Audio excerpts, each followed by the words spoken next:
अपने बड़ों के आने पर भी जो पड़ा रहता है उसको बड़ा भारी अपराध लगता है, बैठा रहता है। इसलिए हमारी पुरानी परंपरा तो ये है कि जब कोई बड़े हमसे आए, हमारे बड़े भैया हों, हमारे पिता माता हों, गुरुजन हों, तो व्यक्ति उठ के खड़ा हो जाता है? हो ही जाना चाहिए। अब आजकल तो परंपरा धीरे धीरे नष्ट हो रही है। द्विवेदी जी, शास्त्र की बात है कि अपने बड़ों के आने पर जो उठकर खड़ा नहीं होता उसके पुण्य नष्ट हो जाते हैं। अपने से बड़ा कोई भी घर में आ जाए, सामने आ जाए, तो तुरंत उठकर खड़े हो जाना चाहिए। गुरुजन आ जाए, कोई भी बड़ा आ जाए तो उसका उठ करके आदर करना चाहिए। यदि हम नहीं उठते हैं तो हमारे अंदर से जो है एक प्राणवायु का उत्थान होता है जो हमारे लिए ठीक नहीं। हम तो शरीर से नहीं उठे, पर वो अंदर से प्रेरणा हो रही उठने की, तो वो ठीक नहीं है। इसलिए हमें उठ करके अभिवादन करना चाहिए। अभिवादन शीलस्य, अभिवादन करने वाले व्यक्ति को चार चीजें सहज में मिल जाती हैं। आयुर्विद्या यशो बलम, जो बड़ों का आदर करता है उसकी आयु की वृद्धि होती है। जो बड़ों का आदर करता है उसके अंदर विद्या की वृद्धि होती है। जो बड़ों का आदर करता है उसका यश बढ़ता है और उसका बल बढ़ता है। इसलिए बड़ों का सत्कार सदा सर्वदा करना चाहिए। आजकल बड़ों का आदर घरों में वैसा रहा नहीं जैसा होना चाहिए है? बड़ों का आदर करना सीखिए।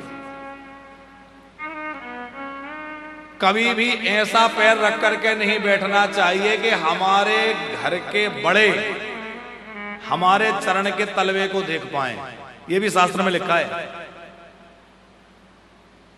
हमारे पैर का जो तलवा है वो गुरुजनों को ना देखे। कई बार तो लोग व्यासपीठ के सामने भी ऐसी पैर फैला के बैठते हैं कि चरण का दर्शन करते रहो है? अब वो एक अलग बात है कि घुटने में तकलीफ है कि कोई बात ऐसी है तो लोग मजबूरी में भी कर लेते हैं, पर नहीं करना चाहिए। दाएं बाएं कर लो, कभी करना भी पड़ जाए ऐसा, लेकिन पुराण की ओर, व्यासपीठ की ओर कभी पैर फैला के मत बैठा करो, बड़ा भारी अपराध लगता है। हमारे चरण का जो तलवा है वो हमारे ज्येष्ठ श्रेष्ठ को दिखाई नहीं देना चाहिए, नहीं तो हमारे पुण्य नष्ट हो जाते हैं, सुकृत नष्ट हो जाते हैं।